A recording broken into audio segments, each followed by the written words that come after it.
राधे राधे प्यारे बच्चों, आप लोग कैसे हैं। आशा करते हैं कि आप लोग बहुत ही अच्छे होंगे और बहुत ही मन लगा करके पढ़ रहे होंगे।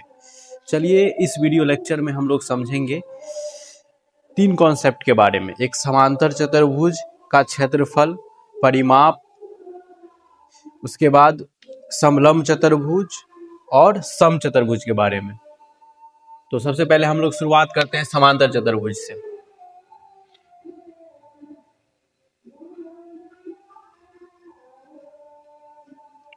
समांतर चतुर्भुज जिसको हम लोग बोलते हैं पैरेललोग्राम, LE।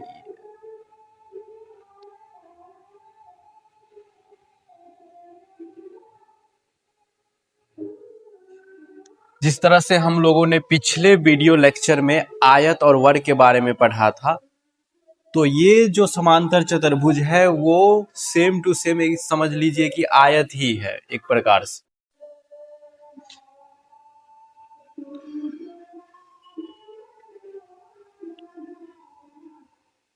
इस तरह का इसका फिगर बनेगा और इसको हम लोग बोलते हैं आधार, ये हो गया बेस और इसको बोलते हैं ऊंचाई। ऊंचाई बोलिए या शीर्ष लंब बोलिए, या फिर इसको हम लोग बोल सकते हैं हाइट।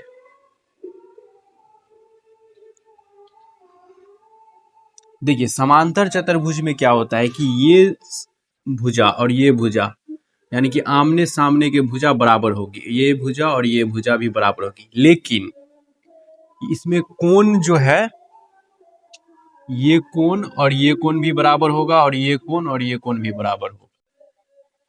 तो आमने सामने का कोण और आमने सामने की भुजा दोनों बराबर होती है समांतर चतुर्भुज में। तो इसका क्या हो जाएगा समांतर चतुर्भुज का क्षेत्रफल? समांतर चतुर्भुज का क्षेत्रफल क्या हो जाएगा? आधार गुने ऊंचाई।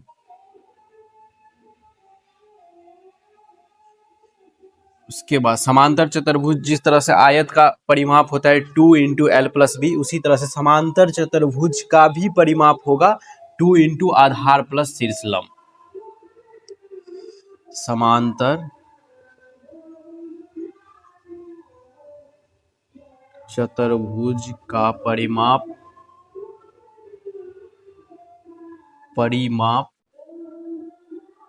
बराबर 2 इंटू आधार प्लस ऊंचाई।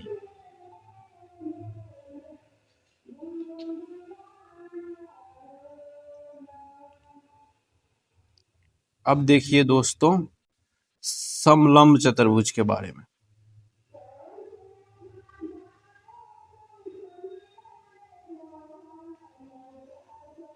समलंब चतुर्भुज को बोलते हैं ट्रैपीजम।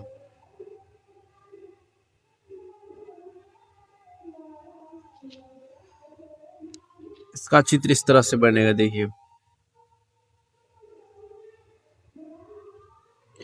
इसमें कोई एक साइड की भुजा बराबर होती है या ये दोनों भुजा बराबर होगी, बस हो गया समान समलंब चतुर्भुज। लेकिन इसमें जरूरी नहीं है कि इसकी सभी भुजा बराबर ही हो, लेकिन कोई एक साइड की यानी कि ये भुजा बराबर हो गया, इसलिए इसमें हम लोग एक लंब जो है निकालते हैं, एक ऊंचाई देते हैं, तो इसी को हम लोग बोलेंगे समलंब चतुर्भुज। तो समलंब चतुर्भुज का क्षेत्रफल क्या हो जाएगा? समलंब चतुर्भुज का क्षेत्रफल बराबर, देखिए इसमें जो है ये भुजा सिर्फ बराबर है और ये भुजा बराबर नहीं है, तो इसका अलग लिखेंगे और इसका अलग लिखेंगे, और एक ऊंचाई भी है इसमें। इसमें क्षेत्रफल के अंतर्गत आ जाएगा 1/2 इंटू समांतर भुजाओं का योग। समांतर भुजा ये हुआ, समांतर भुजाओं का योग गुने ऊंचाई। अब देखिए इस तरह से इसको हम शॉर्ट फॉर्म में लिख सकते हैं, यानी कि इस ऊंचाई को हम लोग h मानेंगे, इस भुजा को a और इस भुजा को b, और ये दोनों भुजा बराबर है तो बराबर ही हुआ। इस भुजा को हम लोग नहीं मानते क्योंकि ये दो भुजा इसको हाफ कर दिया है। तो ये हो जाएगा कितना, 1/2 into a plus b into h. तो ये हो जाएगा समलंब चतुर्भुज का क्षेत्रफल। तो समलंब चतुर्भुज का क्षेत्रफल बराबर 1/2 गुने समांतर भुजाओं का योग गुने ऊंचाई, या 1/2 इंटू ए प्लस बी इंटू एच। इस तरह से हम लोग समलंब चतुर्भुज का क्षेत्रफल निकाल सकते हैं। समलंब चतुर्भुज का फिगर इस तरह से बनेगा, समांतर चतुर्भुज का फिगर इस तरह से बनेगा। अब हम लोग समलंब चतुर्भुज के परिमाप के बारे में देखेंगे। देखिए समलंब चतुर्भुज का फिगर इस तरह से बनता है और इसमें एक साइड की भुजा बराबर है, यानी तो ये भुजा बराबर और ये आमने सामने की भुजा बराबर नहीं है, तो इसको ए मान लेते हैं, इसको बी, इसको सी, इसको डी मान लीजिए। ये दो सब भुजा बराबर नहीं है, तो इसीलिए हम लोग इसका परिमाप कैसे निकालेंगे, समलंब चतुर्भुज का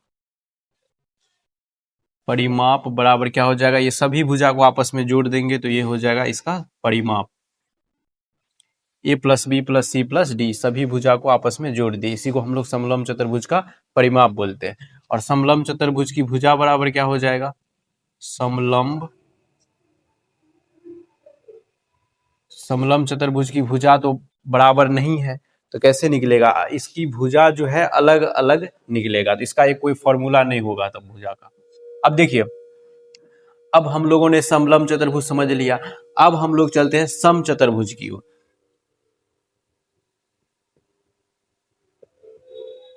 सम चतुर्भुज, तो सम चतुर्भुज को हम लोग बोलते हैं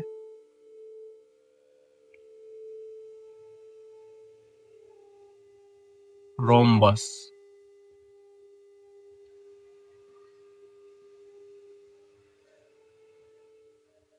देखिए सम का मतलब ही होता है बराबर, तो इसकी सभी भुजा आपस में क्या हो जाएगी, बराबर रहेगी, इसकी सभी भुजा आपस में बराबर होगा। तो देखिए सम चतुर्भुज का सभी भुजा आपस में क्या होता है, बराबर होता है। अब लेकिन इसमें कोण जो है ये जरूरी नहीं है कि सभी कोण 90 डिग्री का ही होगा।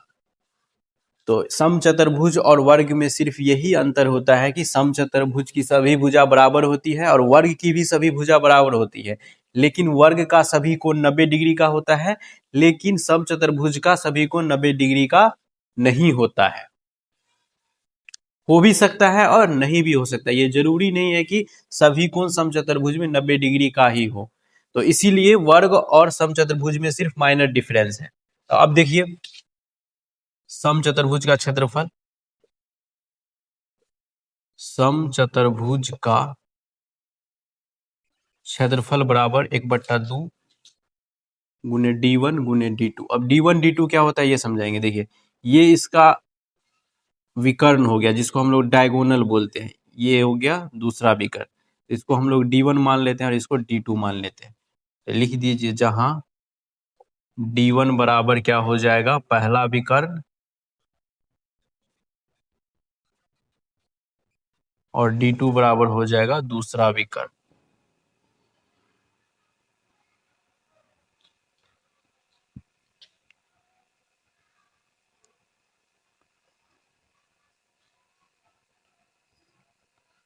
सम चतुर्भुज का परिमाप, अब देखिए परिमाप क्या होता है, सभी भुजाओं को जोड़ करके परिमाप निकाला जाता है, लेकिन सम चतुर्भुज में सभी भुजा आपस में क्या है, बराबर है, तो इसीलिए इसका परिमाप क्या होगा, 4 गुने भुजा।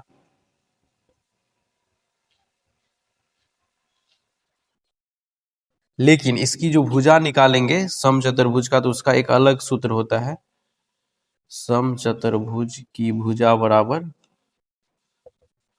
1/2 इंटू रूट अंडर d1 का स्क्वायर प्लस d2 का स्क्वायर, ये हो गया सम चतुर्भुज की भुजा बराबर। तो चलिए प्रिय छात्र एवं छात्राएं, आप लोगों ने 3 चतुर्भुज के फॉर्मूला के बारे में समझा है। पहला हो गया समांतर चतुर्भुज, दूसरा समलंब चतुर्भुज और तीसरा सम चतुर्भुज। हम आपसे बार बार रिक्वेस्ट करेंगे कि ये वीडियो हमेशा बार बार देखते रहिएगा, ताकि जो है आपको एग्जाम तक फॉर्मूला याद रखने की कोई ज़रूरी ही ना पड़े, समझ करके याद कर लीजिए, बस हो गया, सिंपल है। अगर आप वीडियो यूट्यूब पर देख रहे हैं तो प्लीज़ सब्सक्राइब कर लीजिएगा, उसको लाइक कमेंट भी कीजिएगा कि कैसा लगा आपको वीडियो। अगर आप फेसबुक पे देख रहे हैं तो हमारे पेज को फॉलो कर लीजिएगा। अगर आप इंस्टाग्राम पे देख रहे हैं तो लाइक कमेंट और फॉलो ज़रूर कीजिएगा।